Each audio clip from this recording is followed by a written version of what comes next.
Hello dear student. तो WBJEE का official counselling का नोटिफिकेशन आ चुका है। ठीक है, आपका नेक्स्ट वीक तक आपका पूरा डेट का करिकुलम भी जारी हो जाएगा कि किस डेट से काउंसलिंग स्टार्ट होगा वगैरह वगैरह। अभी आपका काउंसलिंग का नोटिफिकेशन आया है जिसमें आपका डिटेल में दिया हुआ कि कैसे आपको काउंसलिंग करना है। ठीक है, काउंसलिंग में कितना फ़ी पे करना पड़ेगा, मॉपअप राउंड, सारी चीज़ों का डिटेल नोटिफिकेशन आ चुका है।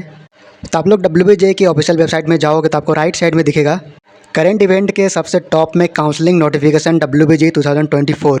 तो यहाँ पे आप लोग क्लिक करोगे तो आपका इस टाइप का एक PDF ओपन हो जाएगा। इस PDF में आपका सेंट्रलाइज काउंसलिंग का सारा डिटेल दिया हुआ है, process, registration fee structure, documents, requirement, सारा चीज़ आपको इस PDF में मिल जाएगा। तो हम लोग चलिए बात करते हैं PDF में क्या क्या है। सारा जानकारी आपको इस PDF में मिल जाएगा और इसको जानना आप लोग के लिए बहुत ज़्यादा इंपॉर्टेंट है, तो वीडियो का आप लोग पूरा देखिएगा। तो देखिए, WBJEE के अंदर आपको दो काउंसलिंग देखने को मिलता है, एक आपका सेंट्रलाइज काउंसलिंग, एक आपका डिसेंट्रलाइज काउंसलिंग। और जो आपका सेंट्रलाइज काउंसलिंग होता है ये आपका WBJEE बोर्ड कंडक्ट करवाता है और ये जो नोटिफिकेशन है सेंट्रलाइज काउंसलिंग का ही है।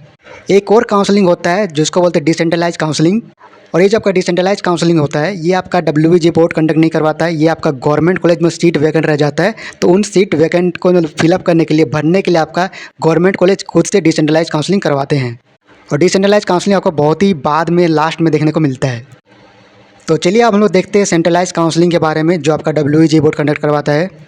तो सबसे पहले बात है कि all parts of the counselling process including registration, choice filling, allotment, fee payment, acceptance fee, सारा चीज़ आपका ऑनलाइन होने वाला है और ये बात आपको तो पता ही होगा। ठीक है, यहाँ पे आप लोग 4th नंबर पॉइंट पे आ जाओ, ये बहुत इंपॉर्टेंट है। WBJEE के अंदर आपको देखो 3 राउंड देखने को मिलता है काउंसलिंग। ठीक है, there will be 3 round of counselling. एक आपका अलॉटमेंट राउंड, एक आपका ऑडिशन राउंड, एक आपका मॉपअप राउंड। ठीक है, तीनों राउंड के बारे में एक एक करके बात करेंगे।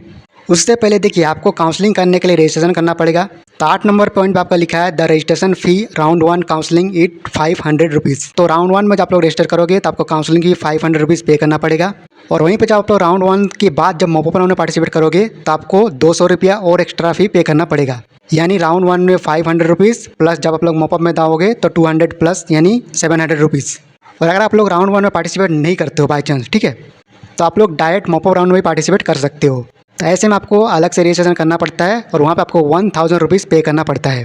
तो बेसिकली अगर आप लोग राउंड 1 से पार्टिसिपेट करते हुए आओगे तो आपको 700 रुपीज़ लगेगा रजिस्ट्रेशन फ़ी, 500 राउंड 1 का प्लस मॉपअप राउंड का 200। और अगर आप लोग डायरेक्ट मॉपअप राउंड में पार्टिसिपेट करते हो तो आपको 1000 रुपीज़ पे करना पड़ेगा। ओके, और इसके बारे में पारा 7.0 में डिटेल में दिया हुआ। यहाँ पे एक चीज़ और लिखा हुआ आप लोग देख सकते हो, which is not refundable under any circumstance. यानी आप लोग ये फ़ी पे करोगे ये आपका नॉन रिफंडेबल है, इसको याद रखिएगा। ओके, और रजिस्ट्रेशन करने के टाइम आपको कौन कौन सा डॉक्यूमेंट्स लगेगा और क्या क्या इन्फॉर्मेशन प्रोवाइड करना है इसके बारे में आपका 2.0 में पूरा लिखा हुआ है, आप लोग देख सकते हो। क्लास 10 का पासिंग स्टेटस यानी पासिंग मार्क्स इंग्लिश, क्लास 12 का सारा चीज़ आप लोग यहाँ पे देख लीजिएगा। तो रजिस्ट्रेशन होने के बाद हम लोग बात करते हैं राउंड 1 अलॉटमेंट का। अब देखिए, रजिस्ट्रेशन करने के बाद आपको सबसे पहले चॉइस फिलिंग करना पड़ेगा। एक चीज़ देखिए, सबसे पहली बात आपके रैंक के अकॉर्डिंग कौन कौन सा कॉलेज आपको चूज़ करना चाहिए, कौन कौन सा कॉलेज आपका, कौन कौन सा ब्रांच वाइज आपका बेस्ट रहेगा, इसके बारे में आपको पता होना चाहिए। ठीक है, तो अगर आपको पता है तो अच्छी बात है, और नहीं पता है तो ऐसे में आप लोग हमारा काउंसलिंग सपोर्ट ज्वाइन कर सकते हो। वीडियो के डिस्क्रिप्शन में काउंसलिंग सपोर्ट का पेमेंट लिंक का फॉर्म दिया हुआ है। 499 रुपीज़ फुल काउंसलिंग सपोर्ट का प्राइस है। इसमें हम लोग round 1, round 2 and mop up round, साथ में डिसेंट्रलाइज काउंसलिंग का भी पूरा काउंसलिंग सपोर्ट आपको प्रोवाइड करने वाले हैं। आप लोग के लिए बहुत इंपॉर्टेंट है, यहाँ से इसको ज्वाइन कर लीजिएगा। तो देखिए, मान लीजिए आपने टोटल 50 जो है कॉलेज को चूज़ किया। ठीक है, ब्रांच वाइज मान लीजिए आप लोग किसी XYZ कॉलेज में CSC चॉइस किए, IT चूज़ किए, मैकेनिकल चॉइस किए, ऐसे करते करते आपने मान लो 50 चॉइस फिलिंग किया है। ठीक है, कॉलेज और ब्रांच दोनों को मिला के। अब क्या होगा कि आपको सबमिट करना पड़ेगा। सबमिट करने के बाद ना आपके रैंक के अकॉर्डिंग जो भी बेस्ट होगा कॉलेज, ब्रांच, ठीक है, वो आपको अलॉट होगा। इससे आपका अलॉट होता है। एग्जाम्पल के लिए मान लीजिए आपने टोटल 50 चॉइस किया था, 50 में आपका जो 30 नंबर वाला आपने चूज़ किया था वो आपका अलॉट हो गया। ओके, अब जो 30 नंबर पर आपको जो अलर्ट हुआ है, अगर आपको वो कॉलेज और ब्रांच पसंद है तो आप जाके एडमिशन ले सकते हो। नहीं तो आप चाहते हो कि मुझे इससे अच्छा कॉलेज चाहिए, अच्छा ब्रांच मुझे चाहिए या फिर मुझे मिल सकता है, तो ऐसे आपको क्या करना पड़ेगा, सीट एक्सेप्टेंस फ़ी पे करना पड़ेगा, जो कि D नंबर में आप लोग देख सकते हो 5000 रुपीज़ आपका जो सीट एक्सेप्टेंस फ़ी है इसको पे करना पड़ेगा। और फिर आप लोग राउंड 2 में उसको अपडेट कर सकते हो। ऐसे में क्या होगा कि जब आप लोग राउंड 2 में पार्टिसिपेट करोगे तो आपका राउंड 1 में जो कॉलेज अलर्ट हुआ है वो आपका सेफ रहेगा। ठीक है, यहाँ पे एक चीज़ और मैं आपको बताना चाहूँगा कि आपने मान लीजिए 50 चॉइस फिलिंग किया था, उसमें से आपका 30 नंबर का अलॉट हुआ है, तो 30 के आगे जितना भी कॉलेज एंड ब्रांच है 31 से लेकर 50 तक, ये आपका ऑटोमेटिक ही हट जाएगा। यानी जब आप लोग राउंड 2 में अपडेशन के लिए जाओगे, 30 नंबर से ऊपर का जो भी आपने चॉइस फिलिंग किया है, जो भी कॉलेज किया है, जो भी ब्रांच वाइज चूज़ किया है, वही आपका रहेगा। तो इसीलिए मैंने आप लोगों को कहा था कि आपको पहले पता होना चाहिए कि आपके रैंक के अकॉर्डिंग कौन सा कॉलेज में कौन सा ब्रांच मिल सकता है, ठीक है। ऐसा नहीं कि आप लोग कुछ भी उल्टा पुल्टा चॉइस कर दो, फिर आपको मतलब उल्टा पुल्टा कॉलेज अलॉट हो जाए, फिर बाद में दिक्कत हो। तो प्लीज़ आपको काउंसलिंग वगैरह नहीं आता है तो काउंसलिंग सपोर्ट हमारा ज्वाइन कर लीजिएगा, ताकि बाद में जाके आपको कोई भी प्रॉब्लम का सामना ना करना पड़ेगा। ओके, अब क्या होगा देखिए कि फिर आप लोग राउंड 2 के लिए मान लीजिए अपडेशन कर दिए, ठीक है। अब आपको कुछ नहीं करना है, आपको वेट करना है कि राउंड 2 में क्या मुझे अच्छा कॉलेज मिल रहा है कि नहीं। अब देखिए आपके साथ 2 कंडीशन हो सकता है।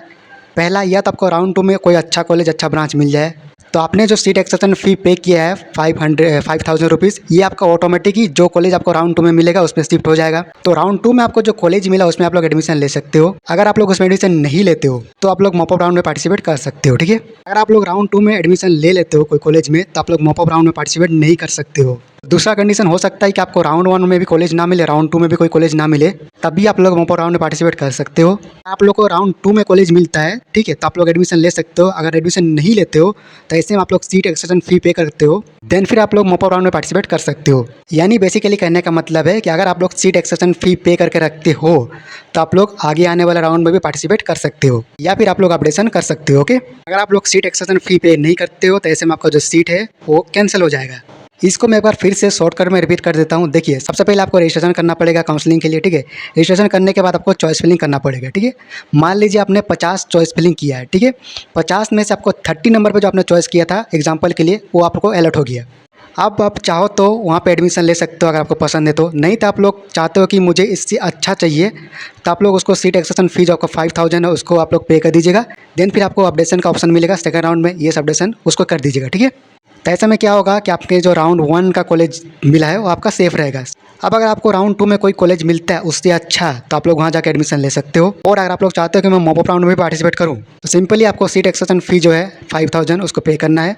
अगर आप लोग राउंड 1 में सीट एक्सेशन फ़ी पे किए हो तो वो जो पैसा है आपका ऑटोमेटिक राउंड 2 में जो कॉलेज अलॉट होगा वहाँ पहुँच जाएगा। क्योंकि आप जो 5000 पे करोगे ना, ये आपका कॉलेज को नहीं जाता है, ये आपका WBG बोर्ड को जाता है, ठीक है। देन फिर आप लोग मॉपअप राउंड में पार्टिसिपेट कर सकते हो। वहीं पे अगर कंडीशन ये भी हो सकता है कि अगर आपको राउंड 1 में भी कोई कॉलेज नहीं मिला लेकिन राउंड 2 में मिला, तो सिमिलरली आप लोग राउंड 2 में अगर आपको कॉलेज मिला तो आप जाके एडमिशन ले सकते हो। या फिर आप लोग को पार्टिसिपेट करना है आगे आने वाले राउंड में, मॉपअप राउंड में, तो सिंपली आपको सीट एक्सेशन फ़ी पे करना है 5000। देन फिर आप लोग आगे आने वाले मॉपअप राउंड में पार्टिसिपेट कर सकते हो। वहीं भी आपको ऐसा भी हो सकता है आपका राउंड 1 में भी कोई कॉलेज नहीं मिला, राउंड 2 में भी कोई कॉलेज नहीं मिला, तो फिर आप लोग मॉपअप राउंड में भी पार्टिसिपेट कर सकते हो। और ये भी हो सकता है कि आपका राउंड 1 में भी सीट नहीं मिला, राउंड 2 में भी सीट नहीं मिला, राउंड 3 में भी कोई सीट नहीं मिला, तो ऐसे में आप डिसेंट्रलाइज काउंसलिंग में पार्टिसिपेट कर सकते हो, ठीक है। वो नहीं तो आप लोग मैनेजमेंट कोटा से भी एडमिशन ले सकते हो। तो यही आपका काउंसलिंग प्रोसेस होता है WBJ का, ठीक है। और अगर आपको सीट मतलब मिल जाता है, ठीक है, तो एडमिशन के टाइम आपको कौन कौन सा डॉक्यूमेंट्स का ज़रूरत पड़ेगा उसके बारे में आपको यहाँ पे दिया हुआ आप देख सकते हो। बात मैं आपको बताना चाहूँगा कि आपको कोई कॉलेज अलॉट होता है तो वहाँ जाने से पहले एडमिशन लेने जाने से पहले एक बार कॉलेज को कांटेक्ट करके बता दीजिएगा कि मुझे सीट अलॉट हुआ है, कौन कौन सा डॉक्यूमेंट्स लेके आना है, ठीक है। ऐसा नहीं कि WBJ बोर्ड का जो PDF में जो लिखा वही लेके जाऊँगा तो हो जाएगा, नहीं। कई बार क्या होता है ना, कॉलेज वाला अलग से नखरा करने लग जाता है ना। तो याद से आप लोग क्या कीजिएगा, एक बार कांटेक्ट कर लीजिएगा और बात कर लीजिएगा उनसे कि मुझे यहाँ पर सीट अलॉट हुआ है। क्योंकि देखिए बहुत सारे स्टूडेंट ऐसे मैं जानता हूँ जो आपका बिहार से, झारखंड से, अदर स्टेट से है, ठीक है। तो बात कर लीजिएगा कि क्या क्या डॉक्यूमेंट्स लाना है और क्या एक्स्ट्रा डॉक्यूमेंट्स वगैरह लाना है, ठीक है। बात करने के बाद जाइएगा तो ज़्यादा बेटर होगा, ओके।